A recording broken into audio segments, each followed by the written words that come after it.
Are you making rings or bangles from wire? Then this is for you. I see a lot of strange formulas circulating around in the jewelry scene to calculate the wire length that you need to create a bangle or a ring, or any round object that you want to make. Usually people are very scared if they see any formulas or math because they had bad math teachers in school or at university. I can totally understand that, but trust me, believing that you cannot understand math because you had a bad teacher is neither necessary nor true. So let's heal your potential math trauma and understand how you can save precious material by calculating the wire length with pi.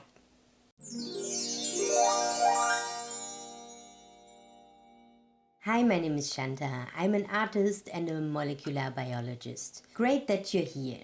For our calculations, we need pi. But what describes pi? What is that? Pi is actually a correlation constant. That means it stands for a fixed correlation between two objects. To give a rough example for the correlation, you would know that this tiny bottle fits 3 times into this. That's a correlation. And a correlation constant describes a correlation between two things that will always be the same, no matter if the things become larger or smaller. For example, if we would make both objects larger, then the correlation still would be the same. So what does that mean in terms of pi? If you have a circle, this circle can be described with some parameters. For example, the diameter. The diameter describes the full length of the circle from one side to the other. So pi describes how many times the diameter of a circle fits into its full circumference. For example, we have this circle and this red thread is our diameter. If you would take this diameter and put it around the circle, I'm just doing it really roughly now, like this,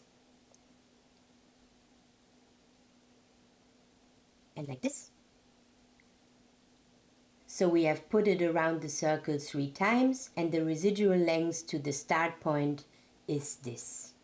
And this is already pi. So pi describes that the diameter of a circle fits 3.14 times into its full circumference. And that's already pi. Actually, the real number of pi is much longer. I think it has been calculated to 500 numbers after the comma.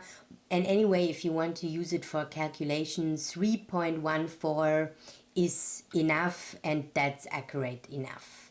And once you've understood the correlation, you will not be shocked or afraid to see this formula. The circumference equals pi multiplied with the diameter. In other words, 3.14 times the diameter gives us the circumference of the circle. Okay, so now we know that pi describes the correlation between the diameter and the full circle.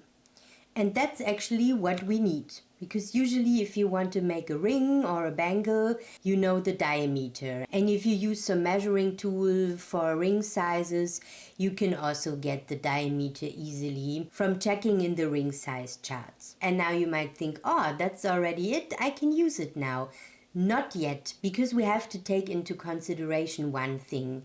If we make a ring or a bangle or whatever round thing we want to make, from wire, this wire has a thickness. And normally what you have to measure is the inner diameter from this inner part to here. But if you calculate with that, you have a wire with thickness to it, like I have here, this is 1.5 millimeters thick. And you would calculate with that, then the resulting ring would be smaller if you just calculate with the inner diameter because of the wire thickness. Then you may ask, then let's take the outer diameter. But if you take the outer diameter, the ring will get too big because of the wire thickness. Because when you calculate with the outer diameter from here to here, you would get something that is bigger like this because you use the outer diameter. How can we solve that problem? Don't worry, it's really easy to do that. We just do our calculation with the circle in the middle, meaning we take the middle of the wire thickness to calculate with. I call that the effective diameter. And to get the effective diameter, you just take your diameter and add the wire thickness to it. So at the end, we have added half of the wire thickness on each side, and this gives us the ring in the middle. That's your effective diameter. And if you multiply then this effective diameter with pi, you get the exact circumference and wire length that you need to make your bangle or ring. And if you think that clicked somewhere, but I'm not yet confident to use it, then let's make an actual calculation. For example, we want to make a ring with 16 millimeters inner diameter. And we're using wire with a thickness of 1.5 millimeters. To get our effective diameter, we add the wire thickness to our inner diameter. In our case, that's 16 millimeters plus 1.5 millimeters, and this is 17.5 millimeters. So 17.5 is our effective diameter then. But now we want to calculate the length of wire that we actually need. So we multiply 17.5 millimeters with pi. So 17.5 millimeters multiplied with 3.14 is 54.98 millimeters. And this is the exact length that you would need to make a ring with the inner diameter of 16 millimeters using 1.5 millimeters thick wire. And I hope you saw this is not witchcraft, nor is it very complicated. And if you understood the correlation that pi gives us, you will not have to worry anymore in your calculations. You can just produce multiple rings of the same size in a row, or you can make a chart at your bench with the ring sizes and different wire thicknesses that you always know which length to cut. This is just some calculations to do, and you have a nice clean table. And especially if you're producing rings of gold and silver, and you do what many jewelers do, you fold it like this, put it on a mandrel, and then saw through and solder it together, because then you will always lose a piece of precious material, which may not be lost, but if you store them and you have to melt them again and bring them back into wire shape, that also takes time.